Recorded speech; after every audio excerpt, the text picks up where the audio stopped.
મારું નામ નટુભાઈ ઠક્કર છે। હું વેપારી મંડળ બિલ્ડીનો પ્રમુખ છું। અમારા ગામની અંદર જે સરપંચશ્રી દ્વારા જો હુકમીના કારણે કોઈ કામ ગ્રામ પંચાયત કરી શકતી નથી। છેલ્લા 1 વર્ષથી ગ્રામ પંચાયત ઠપ્પ જેવી સ્થિતિમાં પડી છે। ગ્રામ પંચાયતના સરપંચના અનેક ભ્રષ્ટાચારો ગ્રામ પંચાયતના સભ્યોએ ખુલ્લા પાડ્યા। એના કારણે એમાં મારી સહી એ અરજીમાં મારી સહી હોવાના કારણે મને ખૂબ હેરાન કરવામાં આવી રહ્યો છે। અત્યારે મારી દુકાન દબાણમાં ન હોવા છતાં ખાનગી માલિકીના પ્લોટમાં હોવા છતાં મારી દુકાનને દબાણ ગણી મને તોડવાનો હુકમ આપેલો છે સરપંચે, અને એના માટે કરીને મારે હાઈકોર્ટ સુધી જવું પડ્યું છે।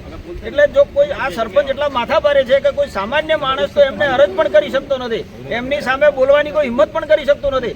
સરપંચશ્રી એટલા બધા માથાભારે માણસ છે કે એમને જો કોઈ એમના ભ્રષ્ટાચાર વિશે એમ એક શબ્દ પણ કોઈ પત્રકાર કે કોઈ મિત્રની સામે બોલે તો એને ખૂબ જ હેરાન કરવામાં આવે છે।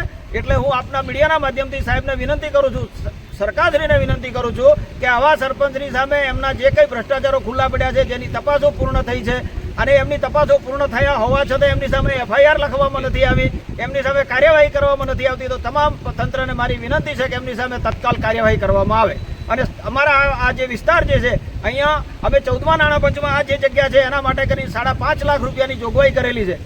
સરપંચશ્રી આ વિસ્તારમાંથી એમને વોટ ન મળ્યા હોવાના કારણે આ વિસ્તારને હેરાન કરી રહ્યા છે, અને આ વિસ્તારનો જે 5.5 લાખ રૂપિયા જે મંજૂર કરેલા છે એ પણ હજુ વાપરતા નથી। ઓકે, તો જે